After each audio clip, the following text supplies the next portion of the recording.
Walking slow down my own street.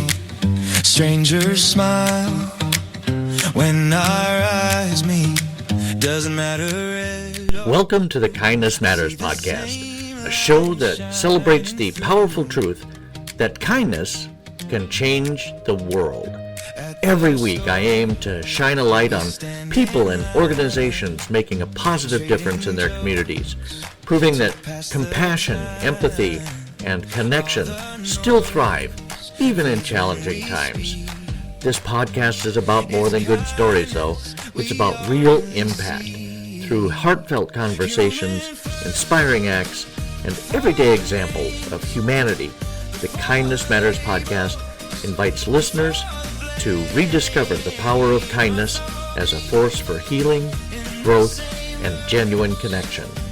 If the message of this show resonates with you, please share it with your friends and family. Each share helps spread the light a little further, because when it comes to kindness, the ripple effect is limitless. Voice of the crowd. I see neighbors helping. Hello and welcome to the Kindness Matters podcast. I am your host, Mike Rathbun. I am so incredibly both happy, but also grateful that you chose to spend 30 minutes of your time listening to us, my guest and I, talk about kindness and just that you're involved in wanting to know more about kindness or be inspired by it or motivated by it. And so thank you for being here. Have, as usual, a fantastic show for you today. Today on the Kindness Matters podcast, we're joined by Dr. Beth Sanborn, a longtime police officer turned school safety coordinator who's dedicated her career to supporting kids, families, and schools. Beth is known for her warm, practical approach to helping communities understand youth behavior, including her Hidden, High, and Hammered program that teaches adults how to spot subtle signs teens might be struggling. She brings a compassionate mix of real-world experience, advocacy, and heart, and I'm excited for you to hear her insights on creating safer, kinder spaces for young people. Welcome to the show, Dr. Sanborn. Wow, thank you so much. That was such a nice intro. I like what you chose I there, was what you particularly proud of it. decided. Aw, thank you. Yeah, you're very welcome.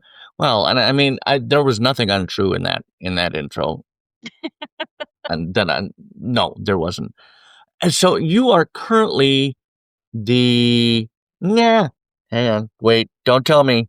I won't. Tell It's me on if you you. wanted. No, school safety coordinator for Montgomery County, Pennsylvania schools, right? Yes, Is that that's correct? Talk to us, please, a little tiny bit about how you came to be in that role. Because Wow. you've got police experience, right? I do. 26 years. Oh my God. You don't look old enough to be. I love to hear that. Right, it's funny that you would ask that question because never in a million years, never would I ever have imagined that I would be sitting in this position. Who would have thought? My entire life trajectory really could not have been predicted. I just always knew that I had a good heart and that I wanted to help people. And that was the only variable that I could base my life on. And I had a couple different ideas for how I was going to put that into practice. But lo and behold, when I was in undergraduate college, undecided, I didn't know what I wanted to do. I found myself in a sociology and criminal justice class. And I Oh. realized that I loved people. I loved studying people and learning how they do, why they do what they do. And I realized that I wanted to be in a people industry. And I thought, oh, I know where I can do good in the community. I know where I can do good in the world. I want to be a policeman. And, dot. It turns out that policing is not really always about helping people.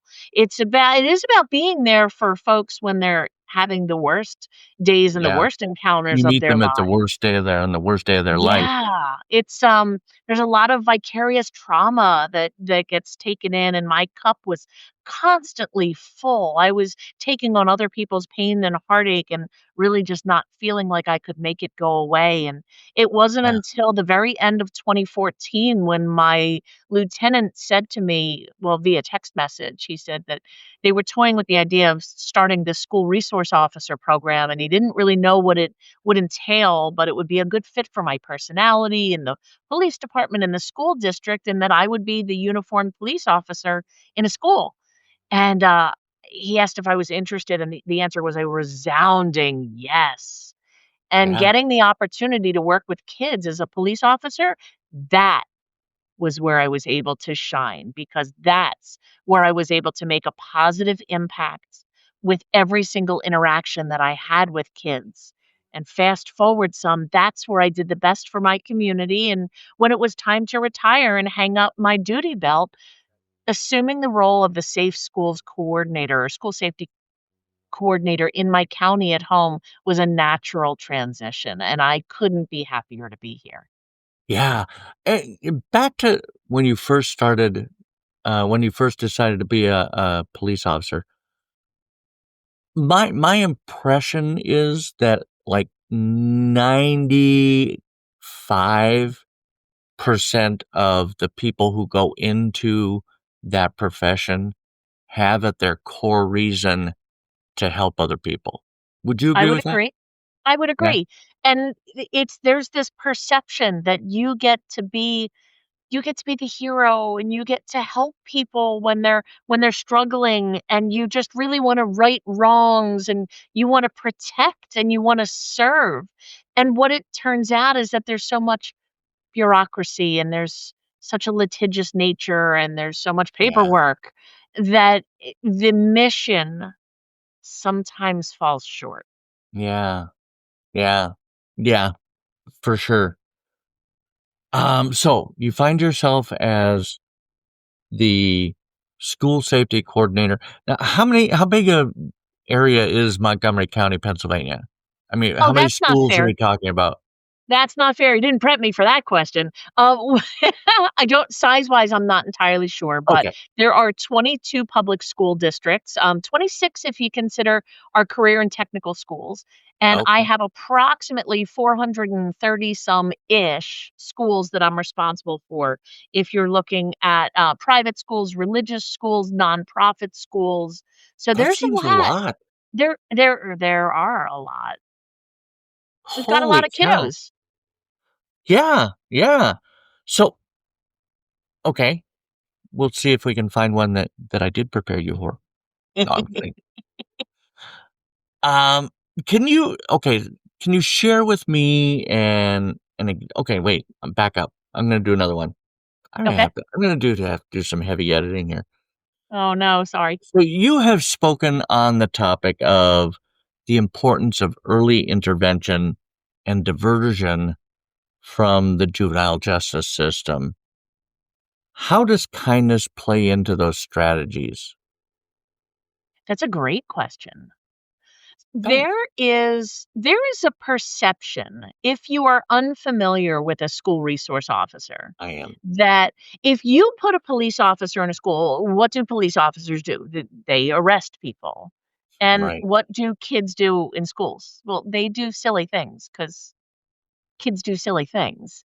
And there's this perception, and it's a misguided perception, that if you put a police officer in a school, that anytime a kiddo does something silly, the police officer is going to arrest them. And that's what perpetuates this perception of the school to prison pipeline. And what I Okay. want to suggest is that it's a very misguided perception because school resource officers are very carefully chosen and very specially trained and properly equipped to be able to work as a police officer in a school because it's very different than working out in the community. So we get to serve three essential functions, which is my favorite part of the whole role. We are that law enforcement officer, but we're also informal counselors and mentors, and we're public safety educators. So we get to work with our kiddos day after day after day, maybe even for 180 days during the school year, and maybe year after year after year, and we get to learn our kids, learn their names and their passions and what drives them and who their best friends are. We get to be another one of those caring adults in the community, not just the person walking around with handcuffs. So what we get to do is help defer away from the juvenile justice system and look Yes. at why behind the behavior. Why was this behavior engaged upon, not just the behavior alone? Yeah, for sure. Um, and I think you're absolutely right. But I had never considered having an interaction now. But do the SROs, do they transfer schools? Do they do more than one school? You Is it can. possible to follow a kid from like elementary school all the way through high school? Absolutely. You absolutely can. There are so many different models and so many pros and cons, and there are you could make arguments for and against any of them. When I was SRO, I was responsible for K to 12. So my same kiddos that were in kindergarten, I was still with them when they were in the middle school, when they were in the high school. I got to meet their younger siblings, their older siblings, their Yeah. families, their aunts and uncles. I was their police officer, and a proper SRO loves their kiddos and treats them as if they're their own. Yeah, absolutely. So what kind of challenges do you face balancing enforcement with mentorship? And how does kindness help build that gap, bridge that Yeah, gap, not build? well, listen, it's a whole lot easier talking to someone who you know and you have a previous relationship with Yeah. and who you like or respect. The two don't have to go hand in hand. But yes, our kiddos do silly things every day. Let me give you a perfect example. Okay. Please. I love this. If you had to take a guess, how often do you think kiddos are stealing Oreo cookies from the cafeteria? It's Uh, all the every time, single day. every single day. So I think we could probably all agree that stealing something from someone else is a crime, correct? Correct.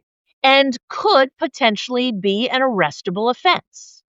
However, school resource officers are not arresting kids for stealing cookies from the cafeteria Oh, because thank God. there's so many different reasons why. Think about it. Maybe Yeah. they're trying to impress someone. Mm, Maybe they're hungry. Maybe there's no money in the lunch account. Maybe mom doesn't let them have Oreos at home. Maybe it's to fulfill a dare or to impress a boyfriend, a girlfriend, or someone, or just to be silly and impulsive. It yeah. doesn't do anyone any good to arrest that kid, even though a crime was committed. Yeah. So It you does no, it balance. helps nobody really. Right. So by having that relationship and that rapport with that kiddo who you've seen every day, who you've made eye contact with, who you've smiled to, who you've said good morning, who you've said, I'm happy that you're back again today. Yeah. You can Yeah. engage in those conversations and you can resolve an issue without having to result in an official intervention. For sure. For sure. Okay. So I don't know if this is the right time to ask this, but let's go ahead and dive into it. Talk to me about your hidden, high, and hammered program. First of all, I love the title, The but title I mean, in itself you isn't designed entirely. that to help adults, I'm I did. assuming, I did. recognize when their kids might be struggling, correct? I did. And it all comes back to the relationships piece. I was a uniformed police officer walking through the hallways of my schools. And what I realized is that sometime around 2017, 2018, perhaps, the Mhm. hallways just outside my high school bathrooms smelled amazing. And nobody ever would have guessed that. but it started to smell fruity and floral, and it was amazing. And what I learned as I started talking to my kids, and when I say my kids, I mean all 4,500 families worth of children in the My school kids. district, was that there was this new concept called vaping. But it's okay. It's safe because it's vapor, and it's flavored glycerin, and it's not dangerous because the liquid is called juice. And as my kiddos were starting to talk to me about these pitfalls that they were subjected to, they were sharing with me now stories of addiction. They didn't understand it. It was up to me to learn it. And they were talking to me and sharing about drug use and experimentation, which then took us down this path. And when I was in the schools and I told my kiddos that I was there to be a resource for them, that I wasn't there to jump out from behind a bush and surprise them and criminalize them, they started to share with me, share information and stories, not their vapes. Right. I got to hear about the evolution of drugs and what this new market looked like, and my kids were willing to talk to me because they trusted me, because they knew that I was there to be a resource for them. So then they started to share where they were hiding them, how they were hiding them, how they were keeping their parents and caregivers from finding their stash, or what to do. And I was amazed by Whoa. it because remember, I was a police officer. I was Yeah. wearing the uniform, and my kids were sharing that. And what it afforded me was the opportunity to have the insight of the fly on the wall.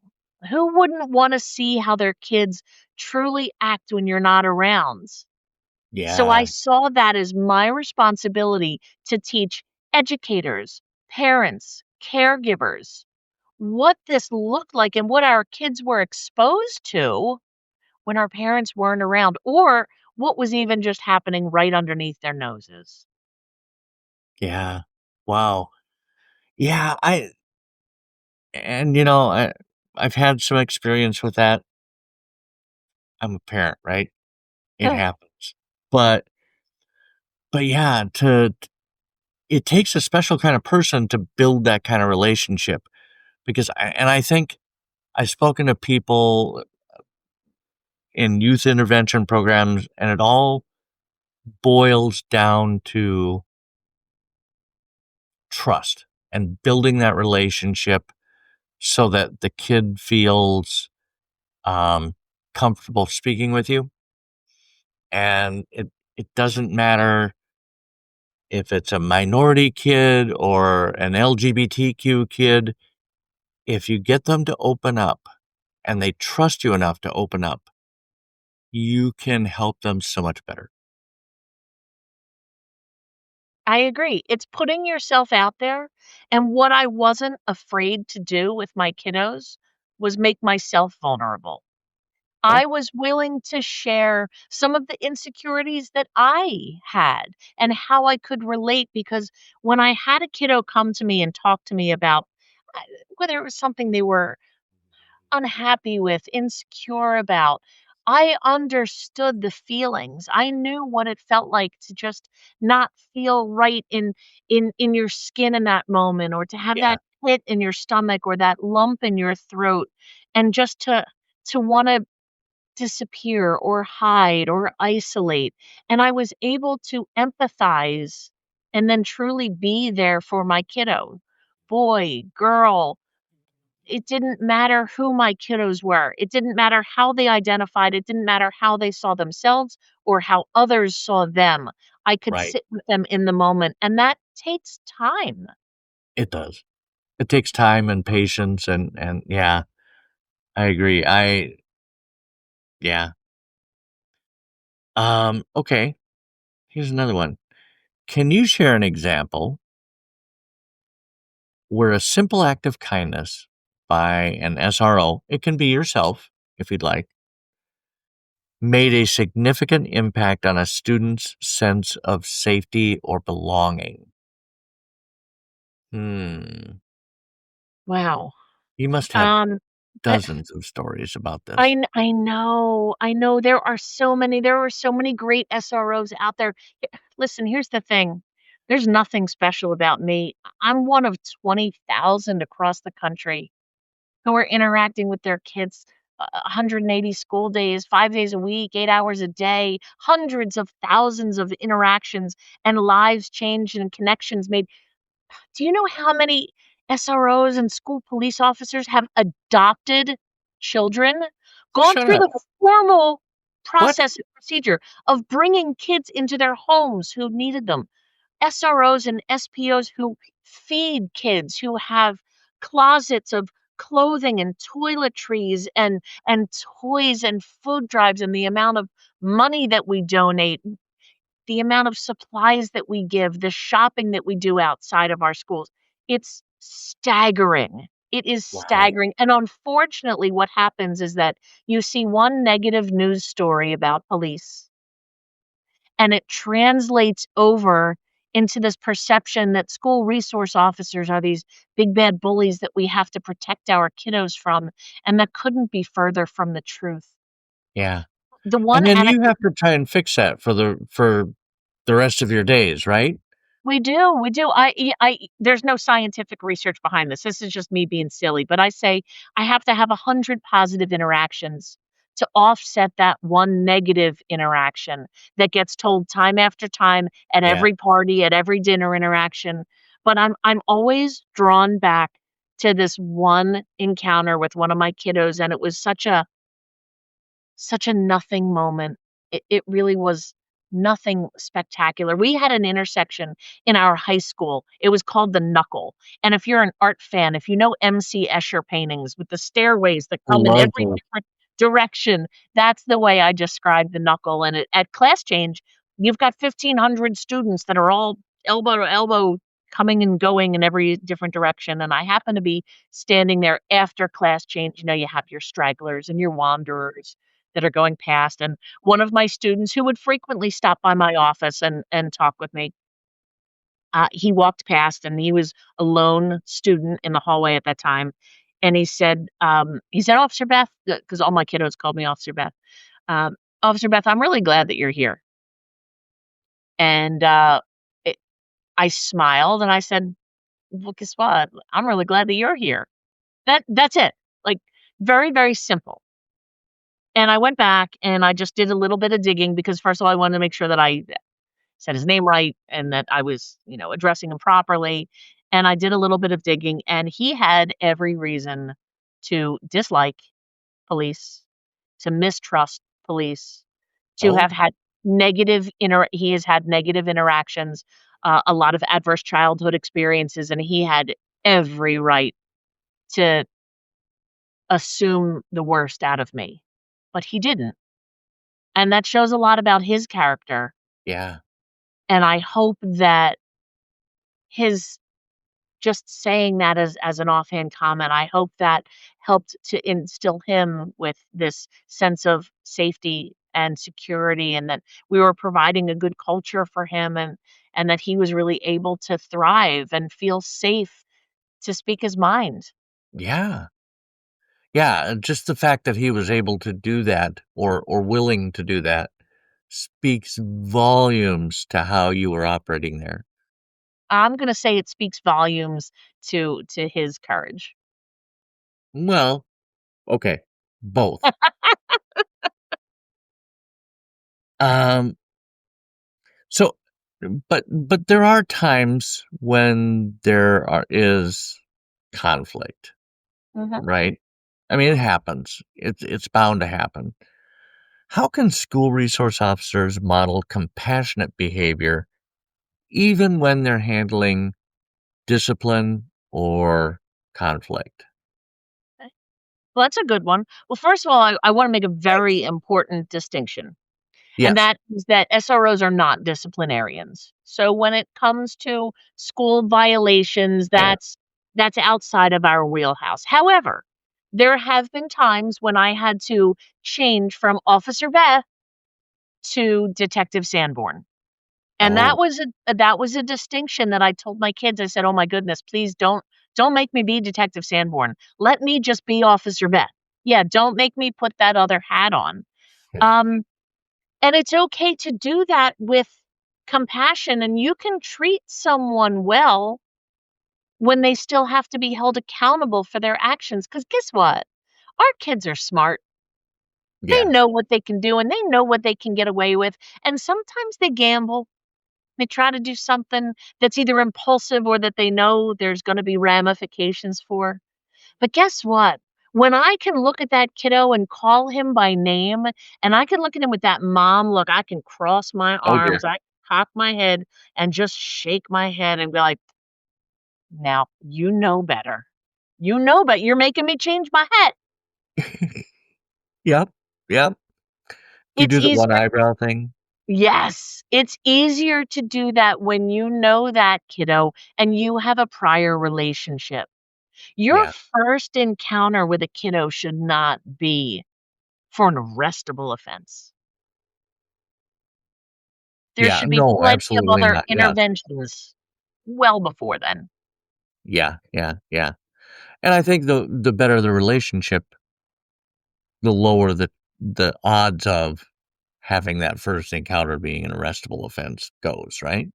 Absolutely. Did I We have phrase that right? so many different interventions that we can put into place, and a good SRO is part of that school team who works with the guidance counselors and the nurses and the crisis counselors and the administrative staff and all of those other folks in schools that help reinforce that safety net for our kiddos. We're just another piece of that net.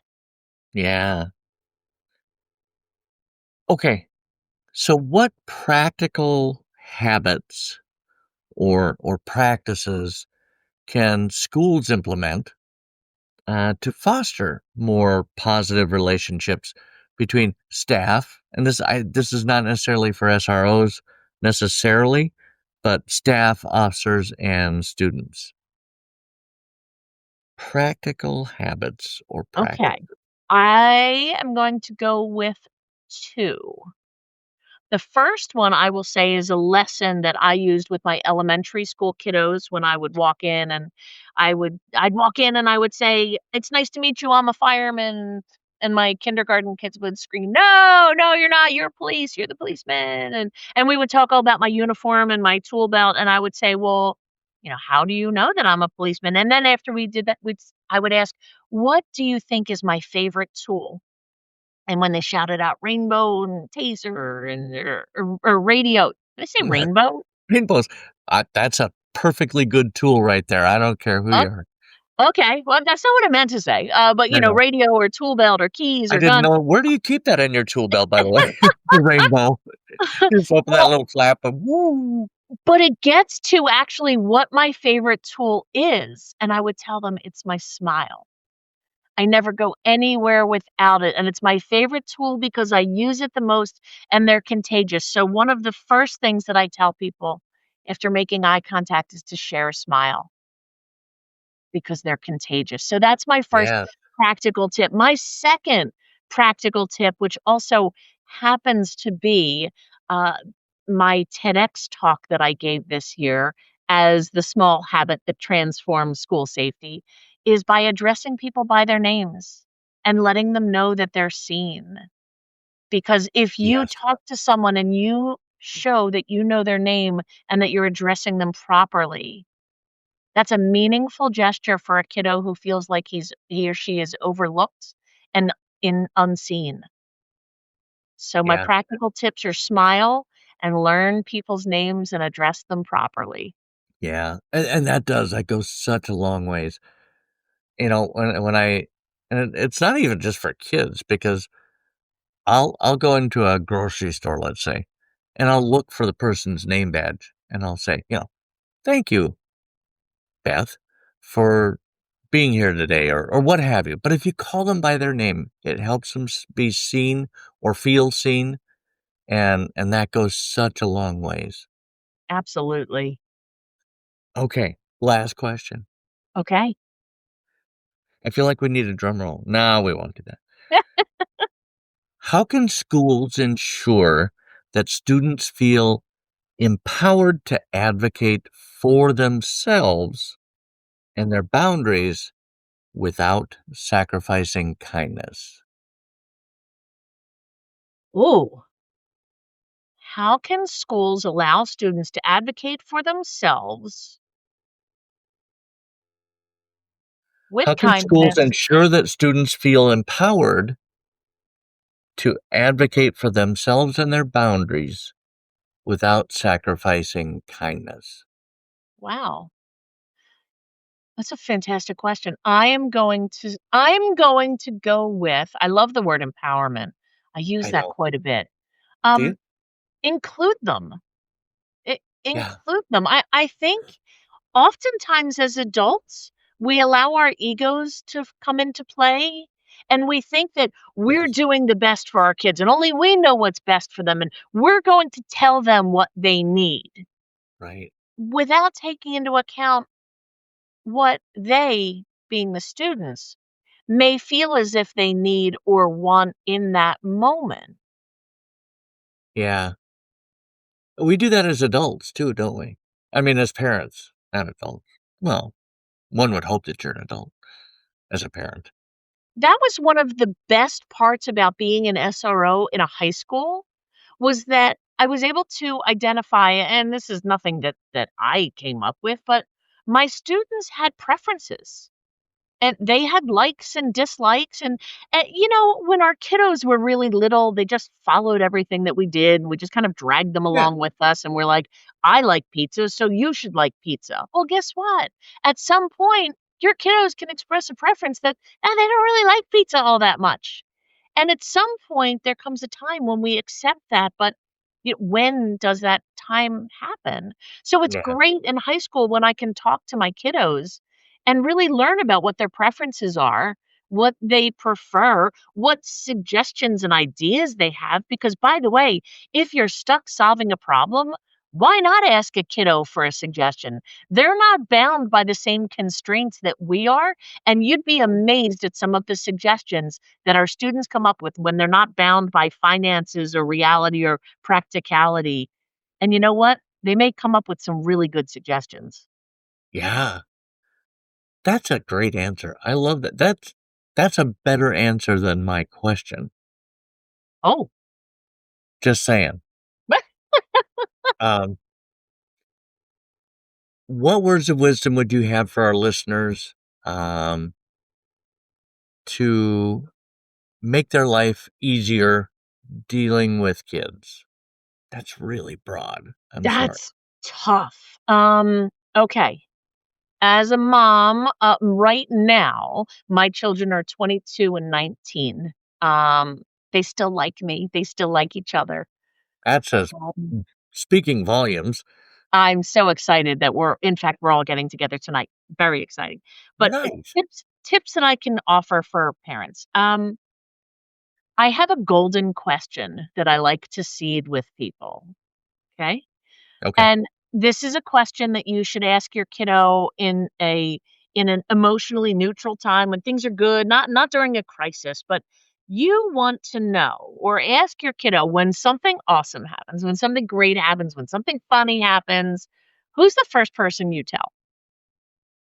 And that is Sure. a really critical piece of information because there is a strong likelihood that when something bad happens, when something troubling happens, when something scary happens, that is also the first person they tell. So if you have questions or concerns, or there's something that's just gnawing at you as a parent and you're worried about your kiddo, please don't be afraid to reach out and to ask. Ask other stakeholders in your child's life, have you noticed any changes? And guess what? Some of those people can be the school resource officer. Some of those people can be that person that you asked your kiddo about who they share the good information with.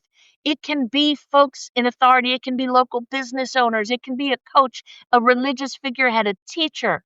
It can be anyone who knows your kiddo. Yeah. Yeah. So often I think like the first experience or the first time you end up speaking with the dean at high school is when your kid's in trouble. When you could have called all along and just said, how's everything going with Jack Jack or whatever your kid's name is? It's okay to have Timmy Turner. I don't conversations know. when Huh? times are easy so that when times are difficult, the foundation of that relationship is there. Yeah. for sure. Well, Dr. Beth Sanborn, thank you so much for taking some time with me today. These are gold nuggets right here. And I I applaud you for making a positive impact on the kids and the families in your community. Thanks for saying that. I wouldn't change a single day of it. I loved every facet of it. Almost every facet. The good outweigh the bad. Absolutely. 100%. Thank you so much for being on, and we will talk again soon. Thank you. Human first, before the names, before the labels, before the Thank you so much for listening to this episode of the Kindness Matters podcast with my very special guest, Beth Sanborn, Dr. Beth Sanborn. I hope this episode left you feeling a little easier, a little more hopeful about the state of the world we all share. And if you enjoyed this episode, please feel free to tell your friends, family, and coworkers about us. Also, don't forget to subscribe to our newsletter for more uplifting content. It's free, and there's a link to sign up in the show notes.